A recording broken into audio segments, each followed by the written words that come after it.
Alright, may nakita ulit tayo dito. Isa pang Navara ulit. Siyempre, napakaganda rin ng setup. Kakaiba naman to.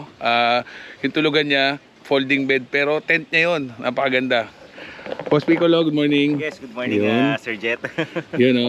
Boss, nasa magkano nagagastos sa ganitong klase setup dito sa Navara? Sa camping gear siguro more or less abot ka ng mga around 100 to 150 for the Camping gears. Camping gears, yes. Yun. So including some of tables and camping chair.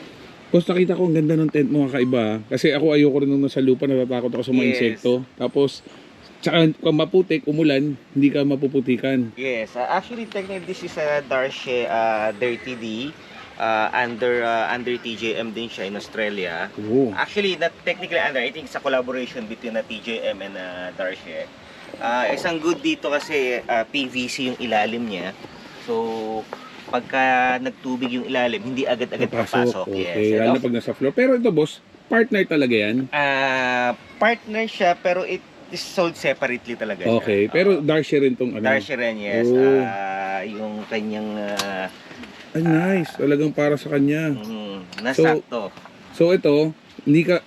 boss, mga problema ng ibang kaibigan ko, kaya ayaw sumama sa camping. Hirap na hirap sila tumayo lalo pag may edad. Nahirapan tumayo from sa airbed sa sahig. Ito, boss, parang ordinaryong kama lang. Yes, like kasi upo ka. Okay ba? Oh, parang upuan na rin pati siya. Upo ka. Oh. Diretso mo yung katawan mo sa likod. Atras ka lang. Oh. Egg rest mo, pagbaba ng paa mo, tayo na. Oo. Ay, pakaganda. Pag may mga edad ng ganito, kailangan. Oo. Tsaka kasya dalawa din, boss. Ang laki nung ano, ang lapad ha. Siguro, kung medyo payat. Yes, or isang bata, isang matanda. Oo. Tapos ito, boss, naka 270 ka rin ha. Body armor. Body armor, yes. Oo, yan. Napakaganda oh. Kasama na siya dun sa So, parang ito na yung kitchen mo sa likod. May bubong ka na rin dito. Yes. Yung kagandahan ng 270. Isa lang yung gamit mo. Hanggang likod sakop na siya. Oo. Tapos yan, dito na lahat ng gamit mo. Yes, medyo magulo. I have also here my water system. Oh, may water system na rin. Water system. Water port 10. Yes, water port 10. Of course na... pero to, boss, may pambomba kayo. Sa akin, kailangan bomba ng ano? Hangin. Ng hangin. Yep, you can... This pump cup naman, nabibili naman to. So, para kahit ubos na yung battery mo nun, pwede pa rin? Pwede, yes. Of course. Alam mo, natutunan ko, kailangan ko yan. Nakita mo na rin to. So, pakita nga yan, boss, gaano kalakas yan.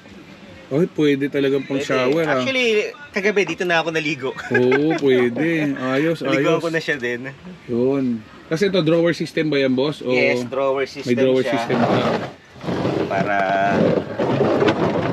Sample ng drawer system, kahit isa lang yan. Yun. So ito, boss, kahit di mo natanggalin yung mga gamit dito na pang camping, no? Wala nang babaan.